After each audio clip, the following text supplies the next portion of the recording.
Hi, I'm Meta Spencer, and I'm going to have fun today because I get to introduce two women engineers to each other who don't know each other yet.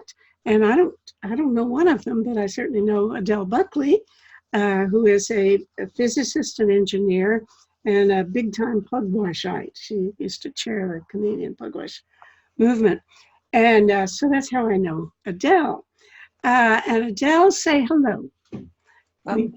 Hi. I have more than enough background in climate change technologies, but I just have to let you know that I'm retired, and so I switched into peace and security. Nevertheless, a decade or so ago, I had a lot of information, and I've kept up pretty well with what's going on in climate change technologies. So, but I discovered Sandra's company recently, and I am interested to know more about what she can tell me that I haven't already found out online. We'll find out. A lot of us are going to learn a bit. I should mention the fact that you have a whole big background as an environmental scientist, having worked in Bangladesh and China and been a very high executive in local environmental organizations and businesses too. That's the other thing you two women have in common is some experience with business, which I don't. So anyway, you'll get acquainted in a second, as soon as I have a chance to introduce Sandra Odendahl. Hello, Sandra. Hello, how are you? Good. Sandra is also an engineer, and she is the president and the CEO of CMC Research Institutes, which I didn't know anything about. It was actually Adele who told me that your company or your institute was doing important things and that I ought to look you up. Not that she knows you, but now she will. Great. So, hello, Sandra. So, great. I'll tell you what we're all about today. Adele and I have been having an argument, and I'm not qualified to argue with Adele because I'm a scientist. However, I always have more opinions than are good for me. And I was thrilled when I heard about direct air capture in, this thing that goes on in British Columbia. They are sucking CO2 out of the air and making it into fuel. And I was so impressed with that I went around telling everybody how wonderful it was. And Adele says she's very skeptical. So we've been arguing about this without my having any basis for doing it. But she did say that there's one thing that worth looking into, and that is capturing carbon from places like smokestacks. But that makes more sense. It sounds plausible. So she found that your institute works on that kind of thing. Now, we have been told lately that, of course, it's too late to just hope that we can solve climate change by stopping emissions or slowing emissions. We have to actually suck some CO2 out of the atmosphere. And that is a big challenge. And I understand that my argument is that trees are the way to go. That's what we're going to talk about today. We're going to talk about the notion of somehow using machinery to extract CO2 from the atmosphere that's already out there. Okay? Are you in this kind of conversation? Good. Because I understand, Sandra, that your institute focuses on that kind of research. But I'll take credit for this much. I got Adele exercised on the subject enough so that when she was to go to a pugwash meeting in Bristol, England, she prepared a paper.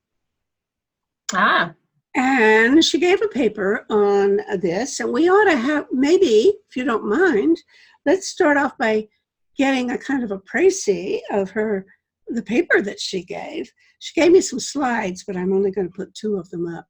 Adele, tell us your argument, and let's see whether Sandra's on my side or yours. Well, I could go on for kind of a long time here, but I think we need to act in a significant way before 2030. which is, we're told if we don't do something, trouble. Furthermore, runaway climate change, which we hear about, as it could get beyond us, and no matter what we do, that is a possibility even today.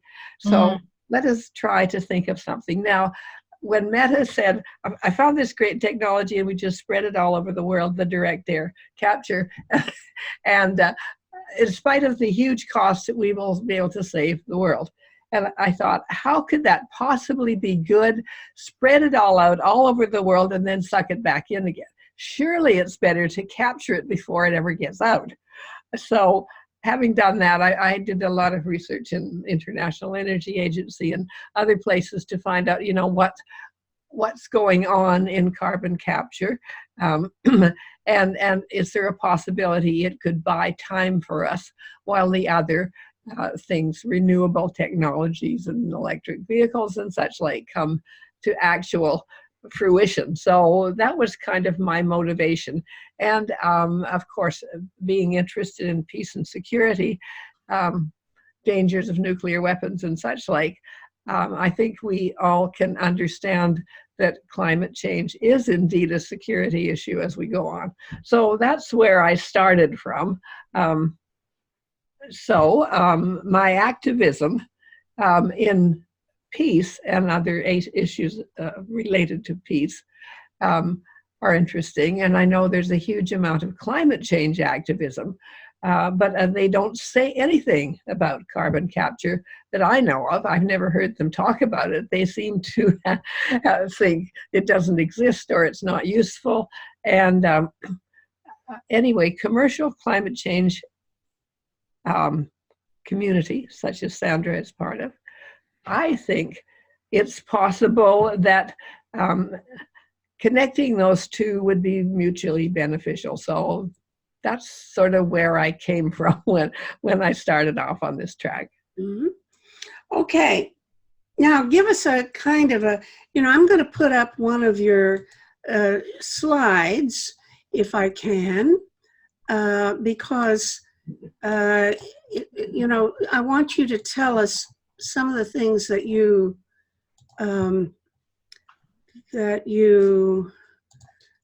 discovered along the way in our little bit of an argument. Here's a slide. Tell us what that all means. Can you see it? Yeah, I just wondered if Sandra wanted to respond to my initial comments. Good idea. Sure. So, yeah, I think I couldn't agree more that you didn't say it this way, but I would say we're in a climate crisis. It's not even just a little a crisis. It's flooding, it's flooding, it's fires, it's melting polar ice caps and northern communities, permafrost, melting and the foundation shifting and small island states being inundated. Like, it's not even just a little bit interesting anymore. It's actually extremely alarming. Yeah, it's extremely alarming. So there's no question that the amount of time we have left to actually do something about this is very short. Obviously, we should have started doing something 50 years ago. And certainly people have been talking about global climate change for many, many, many decades. It's been a topic for my entire career. So it is really, it's sad to see that we're literally at the precipice. And finally, because of extreme weather and deaths as a result of extreme weather, we're starting to see more appetite for somewhat more aggressive action. I have to agree with Adele on something else too, but I'm not an expert on it. But I do believe that, first of all, I do believe, and I am definitely more of an expert than I was 2.5 years ago, that carbon capture and storage in particular is definitely a technology that could make a big dent in things. And as Adele was saying, capture CO2 at the end of the smokestack and store it deep into geological formations. It's actually something we know how to do. It's been happening for decades in North America because that technology has been used to actually take the CO2 and use it for enhanced oil recovery and leave the CO2 in geologic formations that have, you know, depleted reservoirs and use it to get the last of the oil out before drilling or instead of drilling more oil wells. So we actually know how to do it. In our organization, we actually work with a lot of major oil companies and a lot of technology developers on how do you monitor it, how do you make sure you understand what happens to carbon dioxide when you store it deep in the subsurface, in the geology. So definitely it's going to be one of the many things we're going to have to do to solve this problem. And like Adele, I still don't understand enough about direct air capture to wrap my head around why it would make sense to pull CO2 out of the air at 400 ppm. I guess we're told that's what we've hit, or 420 in some spots. So that's like, I think it's 0.04% carbon dioxide versus maybe 15-20% or more in a smokestack. So I actually don't know enough about it, and even I have asked a few people, like I'm legitimately interested in how this works and why it would be a good idea, and it's still fuzzy to me why capturing it at 0.04% after it's already in the air would be more economically, or from a thermodynamics perspective, more attractive than capturing it at the smokestack. But it would be great, because it sounds like, Adele, you've done some research, so I'd love to hear what you found on that front, but it's really fuzzy to me what the applications of this in practice and the scalability would look like. Mm-hmm. Well, you know, the question got this picture here. I'm sorry. Go ahead, Adele. Pardon me. Meta, no, what did you want to say? Well, I was about to say, you know, long time they've been saying all we can do is shut down things like coal or any of the emissions. Let's stop emitting them. Okay, if you can do that. But I've also heard something like the notion of clean coal is an oxymoron, that you can't possibly have use fossil fuels in a way that can be economically reasonable, that you could capture the carbon at the end and make it clean so that you're not emitting too much. But that's what I think that amounts to, isn't it? If you're talking about capturing things at the end of a smokestack or wherever else, I don't know, do you ever intend to do it at the end of a tailpipe or some other place where the emissions take place? Yeah. Is that feasible? I mean, I've been told that's too expensive.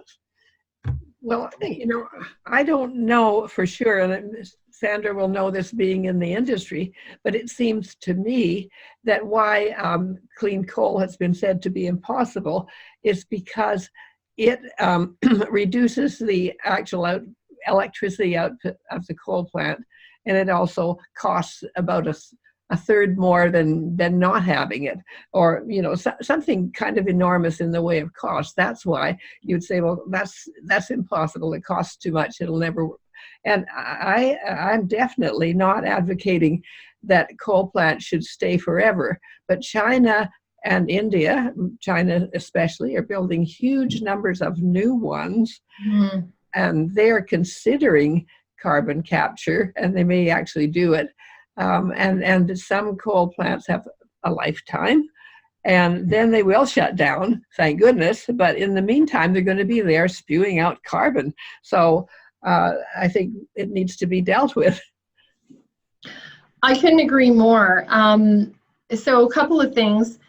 It is possible to have a coal-fired power plant that emits a lot less CO2 by adding carbon capture and storage to it.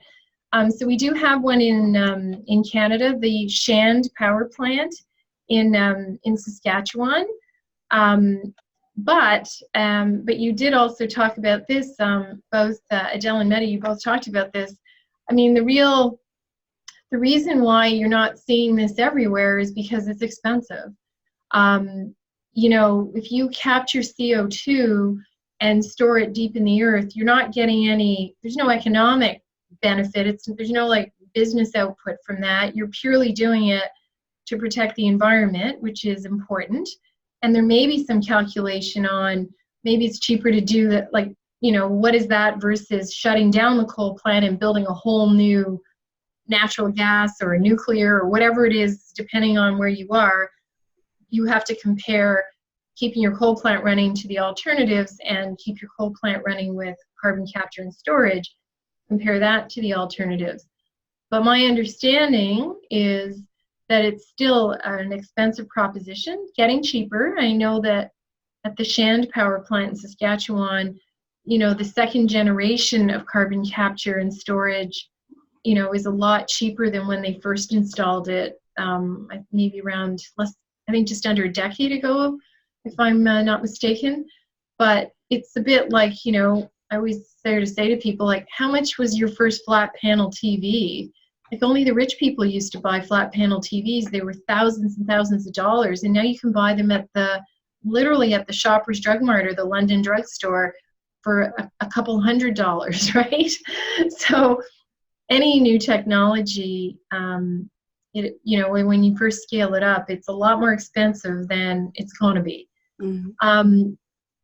So that said, I think the thing that I find really compelling about the carbon capture and storage conversation in particular is, you know, emissions are going to keep rising. At least all of the projections show that, you know, at least in OECD countries, emissions are flat or declining. There's no question that our economies are not based on, like, there's a decoupling in GDP and growth in emissions. But for all of the developing countries in the world, and particularly in the Asia-Pacific region, if you look at the forecasts, and even if the forecasts are off by 50%, emissions are still going to be rising like out to 2050, which is obviously extremely alarming, you know, given where we are. You know, even with the Paris Agreement, the Paris Agreement from a couple of years ago with the 2 degrees target, if you look at the commitments that were made by all the countries that signed on to it, and most of the countries in the world signed on to it, you're actually still looking at a slight rise in global emissions. I mean, it would be a lower rise than if there was no Paris Agreement. But, like, we can't afford a rise in emissions of any kind. So what does that even look like? I think the other thing I find really interesting is as Adele was talking about the coal plants, yeah, like last time I looked at this, so I looked at it last year for a presentation I did last summer, and at the time, there were at least 1,600 coal plants that were either planned or under construction. Like 1,600 coal plants. And I would say, you know, very, very few, if any of those, had planned for carbon capture and storage. You know, many of them, most of these are in developing countries, a few of them in Europe, and maybe in the more developed regions in Asia. There are some that are still planned. But that's a lot of new coal, you know. I mean, hopefully some of that's going to shift even year to year. Maybe some of those will be reconsidered and maybe they'll end up being natural gas instead of coal. But at the end of the day, coal is relatively cheap, readily available in a lot of parts of the world. But the scary part is that once you put up a coal-fired power plant, it's a massive capital investment and it's going to be running for, I don't know, what, 30, 40 years or something? Tell me, how much difference does it make whether you plan from the beginning to capture the carbon emissions when you build the plant versus once it's going, you come along and you say, we just can't afford to allow this stuff to get into the atmosphere. So on second thought, Mhm. let's put something and capture it. Does it make much difference? Can you, after the fact, go and clean up these plants that are already functioning? And is it a lot more expensive to do it that way than it would be if you built them with the capturing mechanism built in from the get-go? So I would say yes and yes. Anything's possible with enough resources, money, and time, of course. But I suspect that it's exactly what you said. And I actually don't have cost comparison data handy.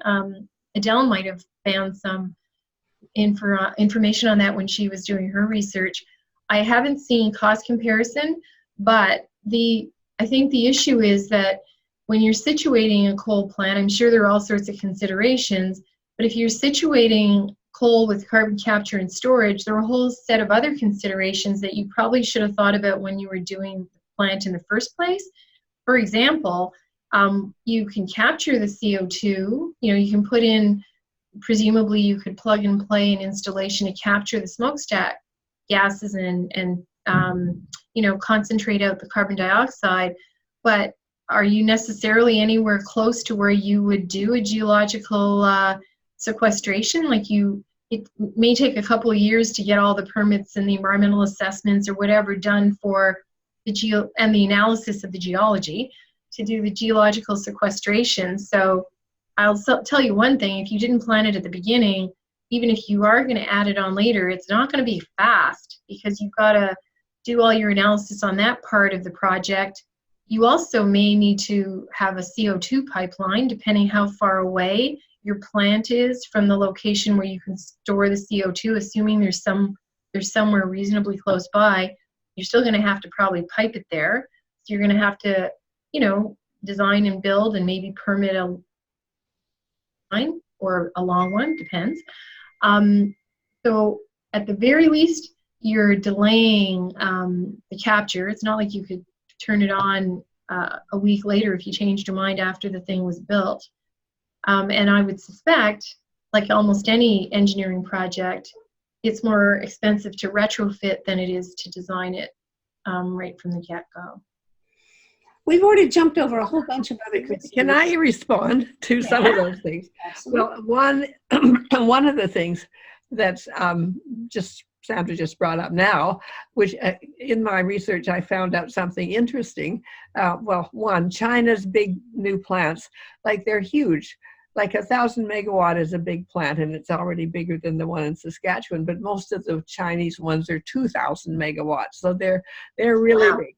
And then, but the other thing is that China has legislation or some regulation of some sort that you can sequester it as long as the sequestration site is not further away than 800 kilometers.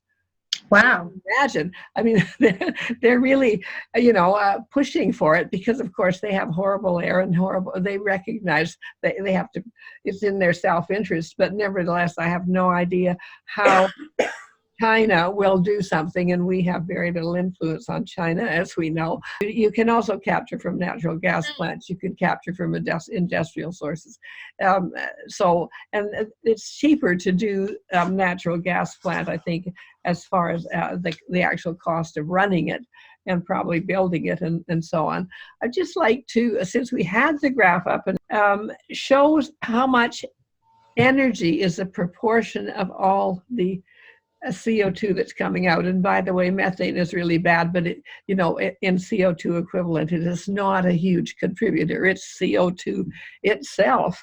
And the energy component, which comes from electricity generation and some heat generation, is huge. Yeah. I want people to, I'm not sure everybody can read these things. Let's tell people what these colors mean and what the whole graph means. Okay, blue. We're going from 1990 to 2010. There is a newer graph around, but it's not quite as sort of... And the blue accounts for what? The amount of CO2 coming from energy over time. And the green is agriculture, from agriculture, land use, and forestry. The orange is from transport the yellow from commercial and industrial, and the purple from other sources, waste, residential. So that is gives us some basis for inferring something about. Well, that's good, so that we all can see that. Notice the green band, although there's a lot of publicity about what agriculture must do, and it must do it in all sorts of ways, better land practices, better practices with livestock, but everybody could turn to be a vegan, and it still would not have a major effect. Everybody could move to electric cars and public transport, and it still would not deal with this big, huge energy thing. Industry, we could stop building, but we won't. Huge buildings full of cement, and so on. But we just have to deal with energy. That really seems important to realize that there's nothing else more important, just because of. And I know there's a bit of work on this in North America and Europe, but it's the rest of the world is, especially in Asia, is really a target place. Sandra, how do we get at a place where there is a huge amount of emissions? Well, no problem. No, it's not going to be easy. So there's a bunch of different things that need to happen. And, if you look at I think it was the International Energy Agency, or was it? Yeah, International Energy Agency does this technology perspectives, and they look at what it is going to take to bring us down the curve. It's a little bit of everything. So one of the biggest things that we can do, which is really interesting because it's not that sexy, but it actually works, is energy efficiency. So if we really want to, and that's both industrial, commercial, and residential, the cheapest and the best way to reduce emissions is to not need the electricity or not need the power in the first place. So you're looking at investing in more efficient buildings, more efficient industrial processes, more efficient cars. So to your point, transportation, it depends where you are in the world. In Canada, transportation is a big chunk of our emissions, and obviously in cities, it's an even bigger chunk. It's oil and gas, transportation, and buildings are the biggies in North America. Whereas if you're in a developing country, agriculture is a bigger piece. And then I think what we just saw was the global average graph. But we need to, ironically, the easiest, well, maybe not easy, but the biggest sort of technology wedge to knock the curve from going this way to going that way in terms of emissions growing is efficiency. And then actually, especially the International Energy Agency is very adamant on this. The second biggest chunk has to be carbon capture and storage. And the reason is because of all the coal plants and natural gas plants and the fact that fossil fuel powered electricity, once you put that coal plant or natural gas plant in place, you're not going to shut it down in like 2 years. It's going to run for a long time. So what are you going to do? So those are two biggies. Efficiency, the good thing about efficiency is it often entails some savings. So the investment you make in efficiency, there's going to be a payback by spending less money on energy. Whereas something like pure carbon capture and storage, the challenge for it has always been the fact that it is, there's no actual business case for it.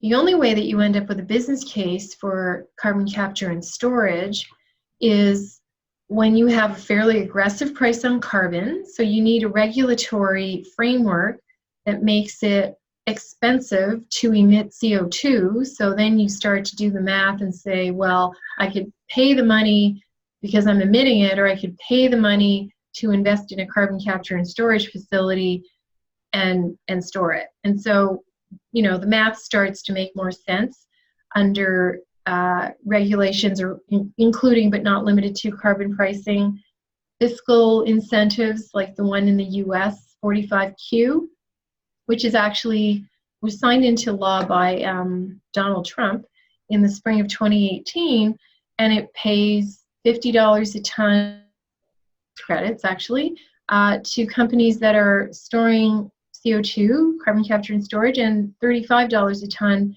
if they're doing it in conjunction with enhanced oil recovery. So they get a little bit less of a tax credit, but they still get a tax credit.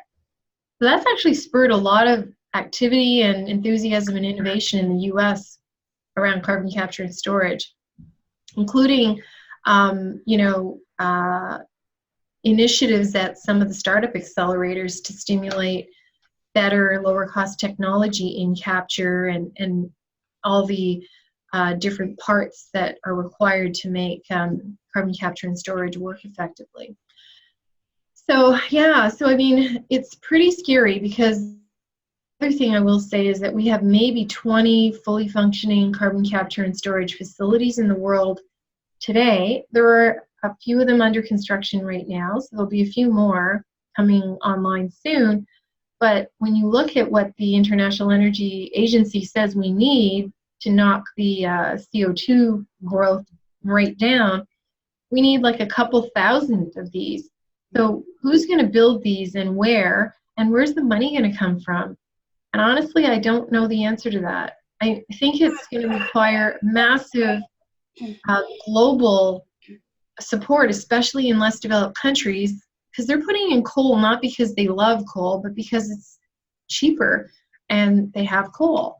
So if you're going to tell them, well, you also have to add this somewhat more pricey additional CCS portion to your plant, and there's going to be an additional operating cost. I think he was the energy minister or deputy minister from Bangladesh at a conference I attended a year and a half ago. It had a really big impact on me. He was on an Asia Pacific panel at a CCS conference, and he basically said, we didn't cause this climate problem. He's from Bangladesh. We didn't cause this climate problem. Our people emit about 0.5 ton per capita per year. Our vegetation is such that we are actually absorbing at least as much, and we think more than we emit. We need electricity. Not everybody has reliable electricity in my country. So basically, he didn't say this part, but the implication was stuff it. We need to develop. So don't drive around in your Lexus with your 85-year-old life expectancy, your healthcare system, your however many tons per year per capita emission. I can't remember what it is in Canada, but it's a lot higher than 0.5 ton, and tell me that I can't put in a coal plant. That's pretty scary. It is, but I think what I just heard you describe enough to maybe answer my question. My question being, is carbon capture technology commercially ready? I think maybe it is, but as far as the sequestration activity afterward, maybe that's kind of iffy. And there's a number of products being developed that I've read about. Now, how ready are they, and when will they come? Because if they actually made it profitable to capture the carbon, such as Meta would love to have the fuel used, but you need a huge infrastructure and a lot of other things to make the fuel possible. But others have written, and this is interesting too, where we're using up food supply to make ethanol out of corn, etc. So let's make a fuel out of carbon capture, and then we can have better food supply. So maybe it's hopeful. What do you think? Absolutely, but maybe not exactly for the reasons that you think. So I guess in terms of just for anyone who's viewing this, just for a little bit of carbon capture and storage, utilization and storage 101. it really does start with carbon capture. So first you've got to take the smokestack gas, or I suppose out of the air, the very dilute CO2 in ambient air if you're doing direct air capture. But the bottom line is you have to concentrate the CO2. And then there's really three pathways, right? Like you can store it, so carbon capture and storage, which we've just been talking about. You can actually use it directly, and I would say carbon capture and utilization, this is where I would put like enhanced oil recovery, where we're using the CO2 to help make the leftover oil in a reservoir less viscous and it gets pumped out easier, blah, blah, blah. Or you can put it into soft drinks or something, and beer, make beer and fizzy drinks. So that's utilization. In some cases, it doesn't sequester it for very long, like if you put it into soft drinks or something. And then there's conversion, which is, some people would consider it a subset of utilization, or it's another pathway. But the bottom line is carbon capture and conversion is where you take that CO2 that you've now concentrated and you turn it into either a fuel. There's some companies that are turning it into, they're using it, bubbling it through making concrete, and it's sort of a mineralization process happens, and it makes the concrete stronger and lighter, and it sequesters a certain amount of CO2, and concrete is usually in place for a very long time. You can use the CO2 to grow biomass, like algae. I guess you could use it to grow trees. We already do that just in the air, but you could also grow any kind of vegetation in greenhouses with a high concentration of CO2. And then they're doing other things with taking the captured CO2 and growing certain kinds of microbes and using those microbes to produce like special chemicals and stuff. So there's a whole bunch of things you can use. And then I know some people are doing nanotubes, like carbon fibers, and all sorts of stuff. I like that one. Carbon capture and conversion, which is super interesting. However, I will say this. The reason it's super interesting is because it's a business case for getting really, really good at capturing carbon in the most cost-effective way. Because if you're running a business and CO2 is your feedstock and you're getting it out of a smokestack or whatever, presumably your business case is even better if you can do the carbon capture at the lower and lower price. So that's great for the people that are doing carbon capture and storage as well, because carbon capture and storage, one of the main reasons it's super expensive operating cost is the carbon capture piece is pretty expensive.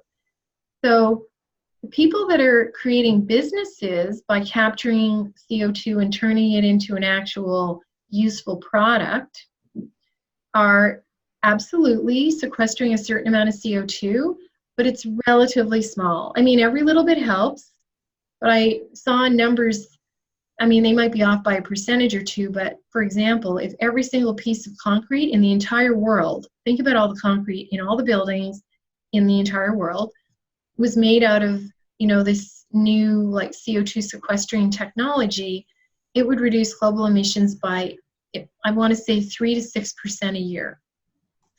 And of course, what are the odds that every piece of concrete in the entire world will ever be made by one process? Not that high. So 3 to 6%.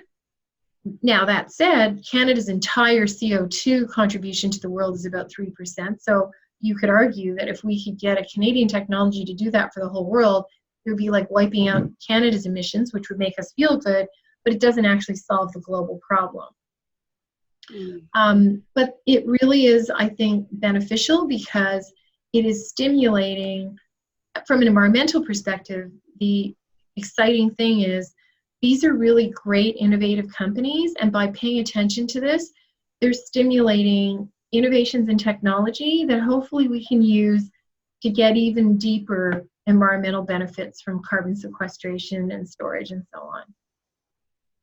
I'm cheered to hear this. I really am. But I also understand that these are all at a small scale at the moment. That is, engineering projects have to go through certain processes of a smaller plant, and then finally a total scale up, and then finally someone can use them commercially. And unfortunately, that's still to come. But, yeah. But still, it's quite quite cheerful in some way. I have no idea, except I've just heard that carbon nanotubes, which I think would be an incredibly interesting and brand new technology for the future, sounds great. But anyway, that's only at a small scale and not ready to do anything for quite a long time. Yeah. However, I do think we need government support and regulatory support and all sorts of things, which it sounds like the U.S., in spite of Mr. Trump not liking climate change, has done something. We need something to encourage carbon capture. And before I let you respond, I thought it would be nice if Meta put up the other picture. The International Energy Agency has a goal for around, I don't know, 2040, 2050 of carbon capture being part of the spectrum of everything of about 10%. Mm-hmm. I mean, that's all. And that would be fine if everything else works. But now we've got this beautiful picture of you're going to have to read this stuff, in the margin, because this says no climate policies, the yellow, current policies is green, pledges purple, I don't know what white is, and then red or 2 degrees pathways and 1.5 centigrade pathways. Explain that, Madam. Now that covers the whole century from 2000 to 2100. And if you look from today, 2020 approximately, or 2019 to 2030, where are we? We're in here someplace, right? Yeah, well, then, no, 2030 is further, well, yeah, we are in, anyway, 2030 is between 2020 and 2040. There's nothing going on with either current policies or nothing to be done at all, or pledges that isn't increasing for a while. So if we could possibly put more carbon capture in place earlier, we could possibly get some of that. That's why I think it's ready. All the other pledges and all the other things are simply not going to have enough effect sooner. So I'm hoping that we could have some forward-looking activities by major financial institutions and governments to decide, let's support this, let's do something, let's support energy efficiency a lot. Let's support the things that will do something immediately. That's what I would like to see as a human being living on this planet and worrying about my grandchildren. I really think it would be nice if I would see more happening, because there's a graph from the International Energy Agency which shows the progress of carbon capture versus the goals for carbon capture. And it's a pretty gloomy graph because we're, even at this point, carbon capture is not meeting its goals. It's not that other technologies are meeting their goals either. I mean, nobody's meeting their pledges, let alone, going better. So it's a very concerning kind of thing. Mm-hmm. Agree. One of the things I wonder is, you're doing the research, Sandra, at Mm-hmm. your institutes, and I wonder what kind of research, what kind of goals you're working toward. Because to me, there's a huge difference between capturing the stuff and sequestering it, which Mm-hmm. really is getting it out of the way, Mm-hmm. versus turning it into fuel, which is the only economically feasible way of doing things. Mm-hmm. And I'm looking for things that actually are net carbon emission reduction. In other words, like trees, Yeah. Trees and suck the stuff out of the atmosphere and put it underground, or carbon into the soil, or other technologies that actually remove it from the air rather than just slow down. Everything you've talked about so far is just a matter of reducing the emissions, and it isn't enough to reduce the emissions. We really do have to remove carbon that's already out there. And Yeah, completely agree. So what's the economics of the thing? Is, as I understand it, you might have some customers who would buy your fuel. And there are various technologies for doing that. At least two of them are new to me and I think new to the world, but I've come across two recently. This 60 Minutes had something where they show a guy who's invented a way to use, vibrations or something to break down the cellulose and extract the sugar out of biomass and make it into alcohol, which can be used for fuel in cars. Okay, that sounds good. Of course, that you're still using it for fuel. It's going back into the atmosphere. The other thing I saw recently was the notion of having thousands of islands in the ocean that all were covered with solar cells, and they're going to take CO2 out of the atmosphere and use it to make electricity to get the hydrogen out of the water and make fuel. So there are two ways in which you can presumably make fuel out of either thin air or out of the cellulose fiber and whatnot that plants have produced. But you're still turning it back into fuel. And presumably we're going to have fuel for a while. So what's the economics of the choice between real sequestration, which might do the thing that anybody who's really an alarmist about the future and how urgent the situation is, and I'm one, I would say, this is a life and death emergency, and we have to, no matter what else, we have to make some huge changes, and that means sequestration, not just turning it back into fuel. We got to stop using fuel in the first place. Okay, I'm wandering, but tell me about the economics of this thing and what your institute is doing by way of research. Sure. So I have not taken a deep look at the economics of using, well, certainly the islands and having solar panels to generate the electricity to take the hydrogen out of water. That sounds really cool. Haven't looked at that. I'm guessing it's expensive, but it's really very interesting idea. And obviously a lot of these things, the economics are very regional, and that's why there's never going to be one solution for climate change, because it really depends on the competitive advantage in a region, depends on the resources in that region, land area, what industries, blah, blah, blah. So what makes a lot of sense in one place makes no sense somewhere else. And even direct air capture, which we started the conversation talking about, direct air capture uses a lot of energy, which is why you have to do it in a jurisdiction where the electricity is non-emitting.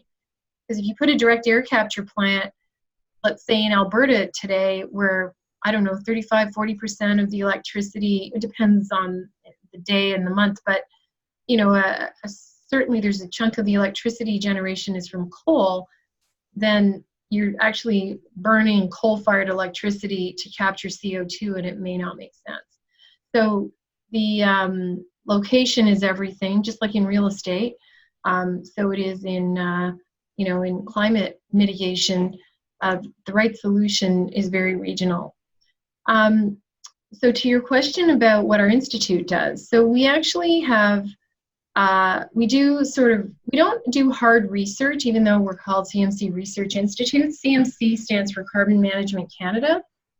And what we actually do is we do the stuff after the research. So we're more about offering technology developers, whether they're within a large corporation or they might be a small startup or early stage company, but we offer technology innovators kind of like a safe place to demonstrate and scale up their technologies. And we focus on carbon reducing technologies.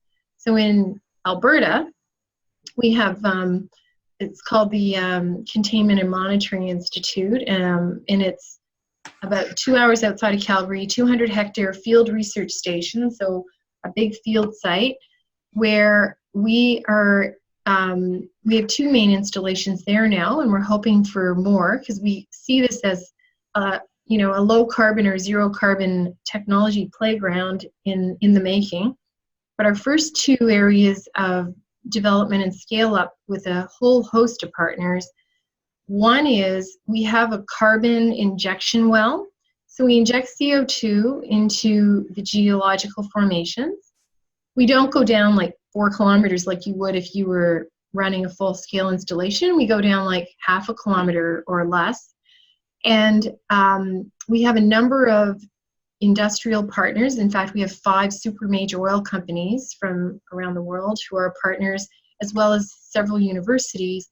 And what we're doing is we're doing a number of different experiments and monitoring work to find out exactly what happens to the CO2 over time in the subsurface. Like how fast does it migrate in different strata? The geology of that region is extremely well characterized and the groundwater is well characterized. There's one of the universities is doing experiments on, can you see the CO2 showing up in the groundwater? And I'm always imagining like this, Perrier water being generated, but I don't think that's exactly why they're looking at this. But so we're all about monitoring carbon storage and, what happens, how does it move, how do you know where it's moving? So we're also, in addition to finding out what happens to it, there are also companies that are testing different kinds of monitoring technologies that help to know what's happening in the subsurface. And actually, some of the technology is not just for monitoring CO2. You could use it to monitor different oil extraction methods or monitor what's happening in an existing or an abandoned oil well or something. So that's one of our things. So it's all about carbon storage. And the other installation, which is brand new, it was just completed this spring, is a methane validation and calibration site. So we've now got installed, second ever in North America. It's a dual comb laser spectrophotometer, and the other one's at the University of Colorado. And what this does is it basically scans the ambient air and can detect methane in the air and the concentration at different distances. So you can characterize how much methane there is in the air and therefore what your methane emissions are.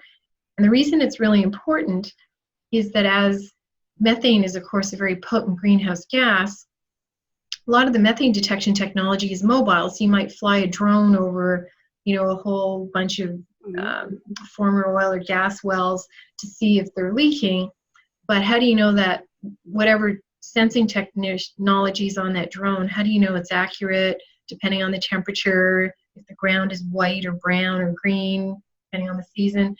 So you would calibrate it at a facility like ours, make sure that your mobile technology is accurate at different conditions, and then take it out in the field so you can trust the results. Mm-hmm. We're part of a consortium across the country of different kinds of methane validation sites to validate methane technologies of different kinds. I mean, there's technologies that measure the methane emitting out of tanks, so that wouldn't be what we do. So that's in another location. We were just talking to developers of new tailings pond technologies. In any kind of mining operation, you have tailings ponds, so it's a mixture of the waste, rock, sand, the waste materials after you take out. In the case of the oil sands, you've taken out the oil. In the case of a mining operation, you took out the silver or the copper or the gold or whatever, and usually there's a lot of water involved, and so the waste material goes into a big pond, and then it's slowly treated before it can be discharged to the environment. So there's all sorts of challenges with keeping tailings ponds. I've been very interested in this thing about negative emission technologies, where you want to find things that can absorb. And there are certain stones and rocks that, when they contact the air, they lock the CO2. They hang on to it, and so if you take these rocks and you crush them and you could spread them on top of soil, and they would gradually absorb out of the atmosphere and lock it up. Except it probably is not economically reasonable to do that. But what is reasonable is tailings, because when they have a mine and they take all that stuff out and they dump it, usually the top layer gets hard because it in fact does absorb the CO2 from the atmosphere, and then it gets hard. But if you dig down underneath there, the tailings, most of the pile of tailings is still capable of absorbing it. So the argument is they would take these tailings from, under the layers and spread it out someplace where it can really absorb CO2 in a major scale. And that this then becomes a negative emissions technology. Wow. Yes. Very interesting. I'm going to have to read up on that. I just jotted a note. I just want to say we also have a smaller facility in Vancouver that's part of the BC Research Institute's facility. So we have a partnership with BC Research in Vancouver. And that facility is more around the carbon conversion technology. So converting CO2 into fuels in the case of the companies that came to work with us, to see how it worked at a larger scale than they had been testing and doing research on. So we also have that capability. So that's on the conversion side. I just wanted to say that, so we're in the storage and monitoring area, we're in the methane monitoring, and then we're in the carbon conversion technology testing. Good, thank you. Yeah, thanks. Adele? Well, I think the most important takeaway, and I really think it's interesting to hear about all this research, and maybe I could follow up with Sandra at some other time, but is to think of the amount. The reason why the negative emissions ones don't appeal to me is because I keep saying in my engineering way, how much will it do compared to how much we need that? And we've got 40 gigatons and rising per year. Yet a gigaton is 4 with 10 zeros after it. It's a lot. And if anyone tells me that I'm a wonderful place and I can do 100 tons, it sounds great, but it's nothing. It's a drop in the bucket, or less than a drop compared to 40 gigatons. Yeah. And I think that the spreading of the tailings, I don't know what the number is, but it probably is an important thing to do. I'm not sure about the direct carbon capture, because if you don't have a renewable energy source or something like it, you actually emit more carbon into the air. And so with the direct carbon capture, it might be better to just, okay, I've got renewable energy, not do direct carbon capture, but use it for some other useful purpose. What is large enough to do something important? And so if carbon capture could do 4 gigatons, they do 10% of it all. Mm-hmm. And that's feasible. Trees. You don't like trees either, do you? No, I like trees. I think that trees have an important place. There was somebody on the radio only this last week saying how many trees it would take to deal with the entire amount of carbon. And they had numbers which I really appreciated, but the numbers were huge. And over several decades, 1 trillion trees could suck up nearly 750 billion tons. So I'd have to look at what that translates into gigatons. Is it giga, billion? Anyway, it's a lot, but yeah, 1 trillion trees is a lot of trees. I think there are 3 trillion on the planet right now. So it's adding 1 more trillion. And a lot. Yeah. We don't necessarily need new, insanely innovative technologies. We need massive deployment of things we already know how to do. Just made the case for something needs to ramp up. And so that's something to be encouraging. We have to ramp up. We're not going fast enough. I agree. I think take to heart this statement of this beautiful Swedish girl who says, our house is on fire. Challenge people who complain about paying an extra 4 cents per liter of gas or whatever. Call them out on it. Last Thank you. Thank you. Adele, You want to say anything before we go? No, I think we've said a Done it. lot of important things. Appreciate our hour together. I think it's been fun, and I hope it's also been useful for somebody in this world. Bless Thank you. This conversation is one of the weekly series Talk About Saving the World, produced by Peace Magazine and Project Save the World. Please visit our website at tosavetheworld.ca, where you can sign the Platform for Survival, a list of 25 public policy proposals that, if enacted, would greatly reduce the risk of 6 global threats to humankind. Come back next week for another discussion of a serious global issue.